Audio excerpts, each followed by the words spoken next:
before I do this, I know I can't whistle, but this is for fun. Woo! Play ball! But yeah, one, sorry beforehand for me trying to whistle and fail. I can't whistle.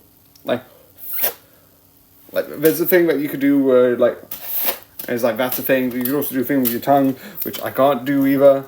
So I can't do it, and I don't own a whistle, shockingly enough. But the quick things that I want to say about this is, one, yes, I have been saying, like, oh, I've been watching for Netflix, and I've been doing it all in a stupid way, so technically, I have watched all of Daredevil Season 2, so I could straight up just could have watched, one episode of Daredevil Season 2, and then review it. Same with Jessica Jones Season 1, Luke Cage Season 1, Luke Cage Season 1, Iron Fist Season 1, The Defenders Season 1, even straight up at this point, The Punisher Season 1. I could have done any of those. Why? Because I think, like, if I'm watching so much of these big shows, if it's like something with sport minutes, maybe I'll do this. Because I think this is a way to place it being put in mix. So it'll be like Netflix, Marvel, something else. Netflix, Marvel, something else. Later on, get the same way I've mixed the Predator and this and that and this and mixing it and doing a bit of a shuffle.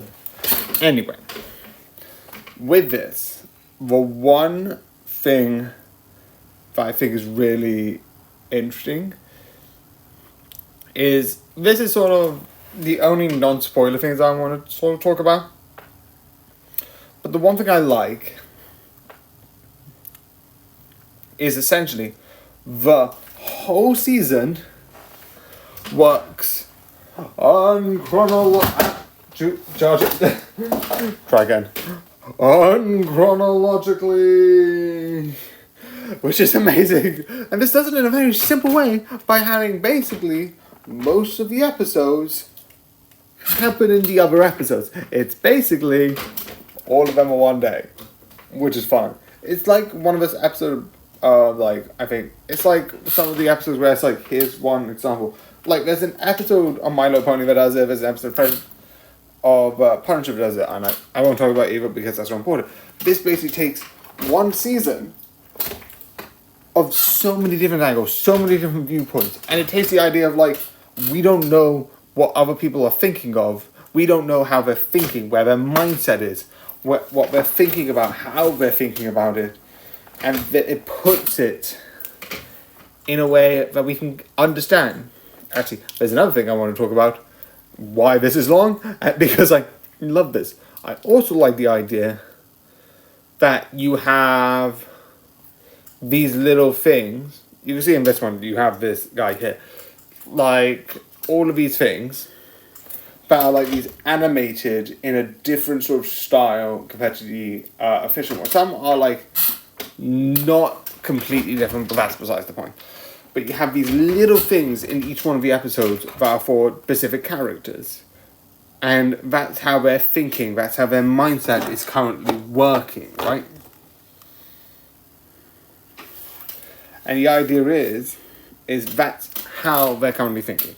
But the one thing that I love is not in others. Like, in the first episode, you get this character with this, which you can kind of tell with this. That's that character. Don't really spoil them, because it's not about the episode, it's just that.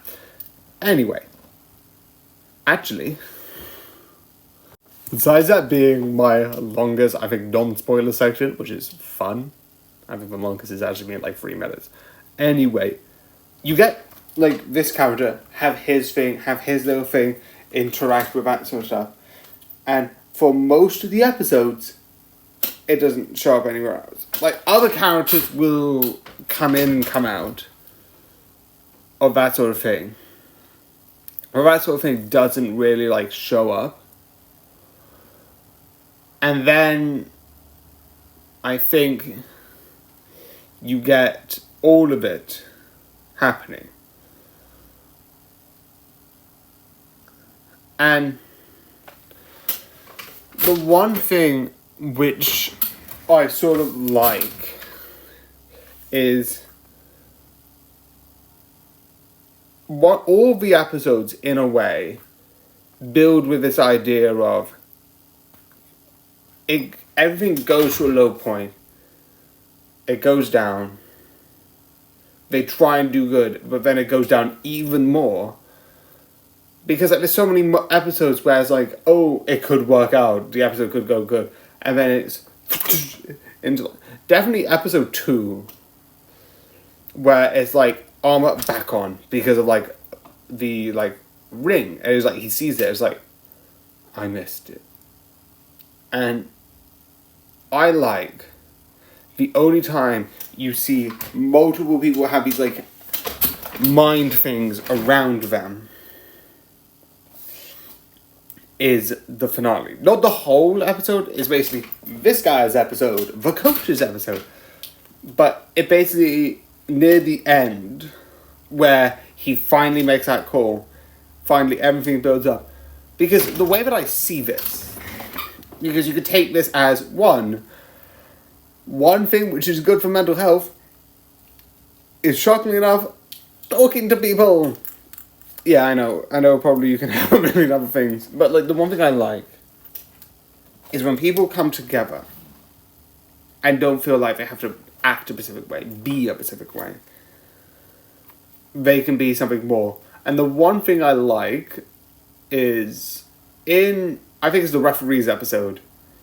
He becomes this like Sheldon. And those 2 episodes, that and the coach's episode, I'm like, I don't like this. This is a good episode, and I don't like this. Because the whole episode is with the coach. It's sort of like he wants to say something but doesn't say it, which I've had sometimes. It's not great to do that. And with the referee, his thing is always being defensive. Which, definitely when I was younger, I wasn't, like, defensive as, oh yeah, I'm fine, that sort of thing. But I'm like, yep, okay. Sort of like evading the thing, like, yeah, okay, I'm fine, I'm good. Like, saying the things but not doing anything and having, like, shields up, which is not good. But again, overall, I just like it because of that. This is fun. This is insane. And the fact that each episode builds with this, like, ongoing tension. The baseball to the face.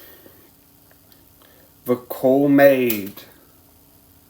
The sort of, like, situation of the sweet shop. Being left alone, figuring out your daughter is left alone, and having all of that building up this tension that feels like it's about to break and cause something bad, I feel like is fitting.